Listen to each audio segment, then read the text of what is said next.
اب جو نبی ایک توجہ کریں سراقہ کا گھوڑا دھنس جائے، ایک توجہ کریں سراقہ کا گھوڑا باہر نکل آئے، اس نبی کو غار میں ٹھہرنے کی چھپنے کی ضرورت تھی؟ پھر سبب کیا تھا؟ علماء نے بڑی کمال کی بات لکھی ہے۔ علماء فرماتے ہیں آگے ایک وقت آنے والا تھا جب مصطفیٰ کریم علیہ السلام نے اس دنیا سے پردہ کرنا تھا، قبائل نے مرتد ہونا تھا، قبائل مرتد ہوئے، روم اور ایران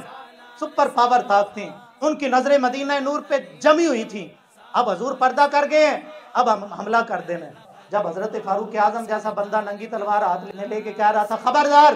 اگر کسی نے کہا نبی پاک صلی اللہ علیہ وسلم وصال کر گیا میں سر تن سے جدا کر دوں گا، اور عثمان غنی جیسا بندہ جو ہے وہ وقتی طور پہ اپنی حواس کھو بیٹھا تھا اور ہر بندہ پریشانی کے اندر تھا، غم اتنا شدید تھا، اس وقت ایک بندہ ایسا تھا، ادھر عمر کی کیفیت کو دیکھا، ادھر عثمان غنی کو دیکھا، ادھر دیگر اصحاب رسول کی کیفیت کو دیگر دیکھا، دوڑتے ہوئے حجرہ اقدس کے اندر گئے اور پھر مصطفیٰ کریم علیہ السلام کے چہرے پہ بوسہ دیا۔ نبی پھر پلٹ کے آئے، دوبارہ دوڑ کے گئے، حضور کے لب اقدس پہ بوسہ دیا، پھر پلٹے، پھر تیسری دفعہ گئے، آقا کریم علیہ السلام کے لب اقدس پہ بوسہ دیا۔ گویا یہ بار بار پلٹ کے کہہ رہے تھے لجپالا حوصلہ دینا، جو تیاری کروائی تھی 3 دن ابو بکر صدیق کو، آج امتحان کا وقت آ گیا ہے، آج مہربانی کرنا ابو بکر صدیق کو اس امتحان کے اندر کامیاب ہو جائے۔ وہ 3 دن اور 3 راتیں سوال جو میں نے اٹھایا تھا بھئی جو نبی توجہ کر کے جب وہ کافروں کے سروں پہ مٹی ڈال کے ان کو اندھا کر کے ان کے درمیان سے گزر سکتا ہے، غار میں ٹھہرنے کی ضرورت کیا تھی؟ 3 دن 3 راتیں ابو بکر صدیق کو تیار کیا جا رہا تھا کہ فتنے بڑے عظیم آنے ہیں اور بڑے بڑے کارنامے ابو بکر صدیق کو ادا کرنے پڑنے ہیں، لہٰذا 3 دن 3 راتیں تنہا یا مصطفیٰ کی ذات ہو یا ابو بکر کی ذات ہو، حضور توجہ کر کر کے ابو بکر صدیق کو ایسا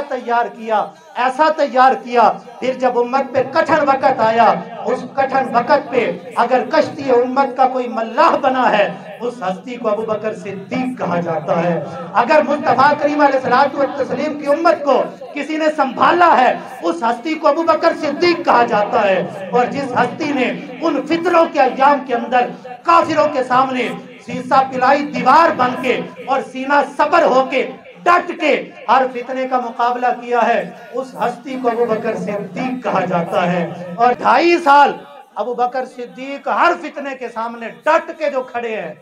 کمال ابو بکر صدیق کا نہیں ہے، کمال میرے مصطفیٰ کے فیض کا ہے۔ جو حضور نے تیار کیا تھا کمال صدیقی نہیں ہے، فیض مصطفی ہے۔